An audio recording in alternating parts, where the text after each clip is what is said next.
What is going on, guys?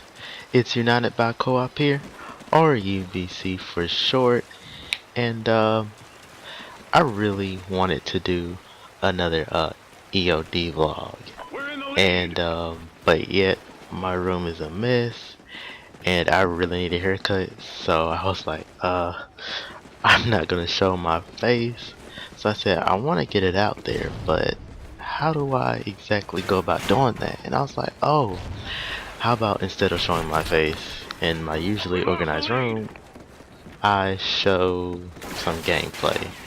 And yeah, I'm playing Call of Duty, Domination, and yeah, I already know, as you can see, I'm not the best player. I usually play better, but for some strange reason, knowing that I was gonna record it, I got a little nervous, and I don't know, it kind of messed up my gameplay here.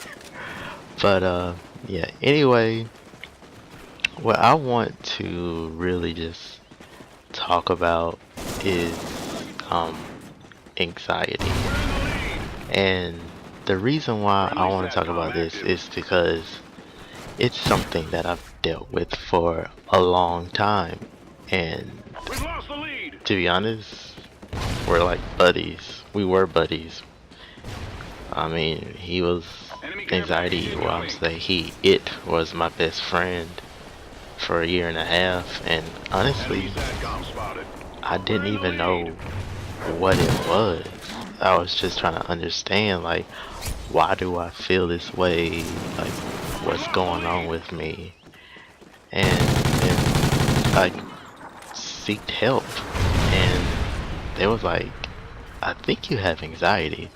And I was like, what? I mean, I had an idea of what it was, but I was like, nah, it would never happen to me.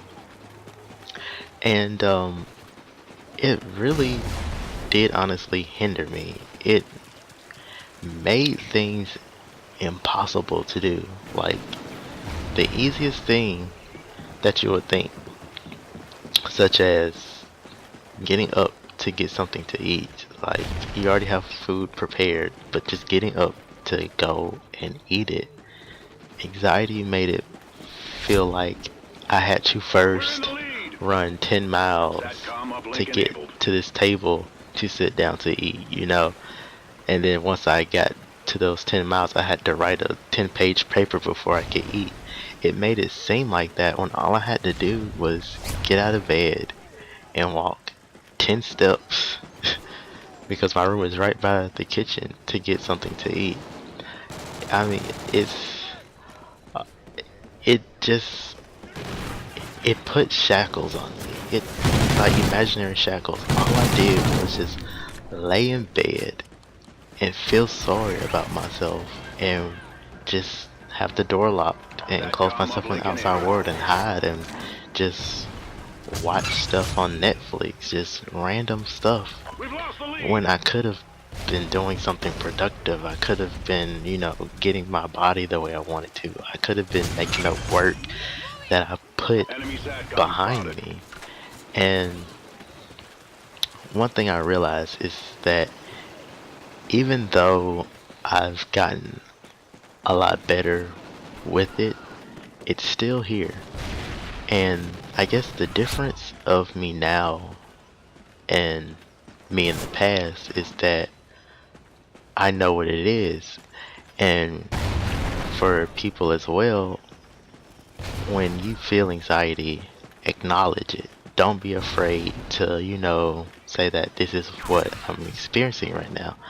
I acknowledged it, and I was like, you know, maybe the reason why I'm feeling this way, the reason why I'm not feeling motivated, the reason why I just don't want to do anything is because of, you know, stress and my anxiety, you know, becoming, my anxiety levels, I guess you can put them on levels, is being high. And I was like, you know what? I'm doing some similar things that I've done in the past where, you know, I kind of hide myself from society, and I feel like it's, you know, it's my anxiety trying to get the best of me. And I was like, okay, I can't, you know, I can't let this do what it has done to me, I've been doing a lot better. You know, I can't take steps back.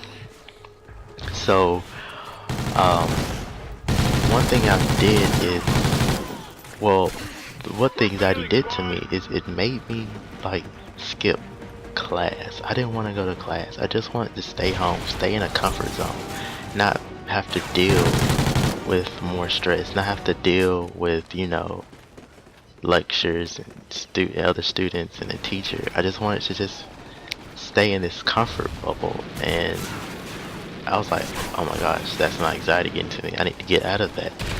And one thing I want to say about that is there has been a time when I have been in class and I've gotten an anxiety attack because I've been so overwhelmed, you know. I was like, oh my god, I can't, you know, function like, you know, with me, I start getting headaches, I start having pains in my chest, and I start feeling dizzy. And one thing I want people to know is that you need to immediately separate yourself from that. And that's what I did, you know. I felt when I go on campus, to be honest, I feel that anxiety, that fear. I don't know why I felt a fear to even go to class. And for the past couple of days, I've honestly just been having to face my fear. It's gotten to the point where I would be scared to go to a teacher to get help because I would be afraid that they would be like, why don't you understand this? You know, this is simple, this is basic. But you know, a teacher's job is to help you regardless of where you stand. And I'm just realizing that, you know, I need to take my own advice because it's still there. I'm a little bit more open now, but it's still there. It's like I have to build up the courage to go seek help. I have to build up the courage to go on the computer science floor, the business technology building, etc. I have to build up the courage to even get on the elevator and travel up to the floor. And when those elevator doors open, like my fear is at its highest, and door, you know, when it's time for me to walk out, I just feel like there's somebody that's gonna be waiting there to laugh at me, to humiliate me, when that's not the case. But every time I go up to that level, I just feel like it's going to happen. And I just want to let people know is you have to face whatever this is. You know, the anxiety took something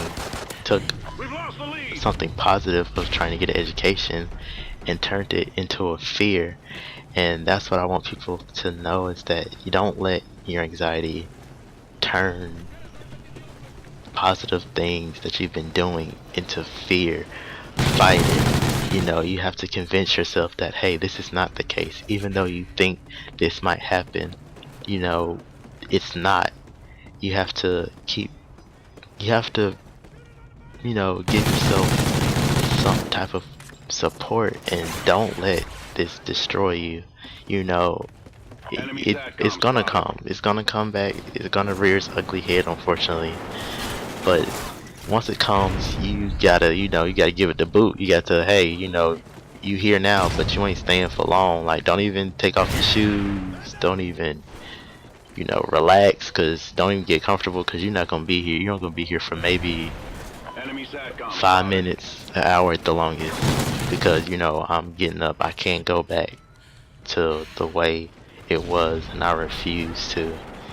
And that's all I just really just want to say about anxiety. It's just, don't let it hinder you. You know, if you get past it and you have so much going on for yourself, don't let it destroy, you know, the things that you have. Because one thing I did not realize is that when you become better, when you rise above, when you have everything going great for yourself, everything going good for yourself, Anxiety just, it gets stronger. It gets stronger.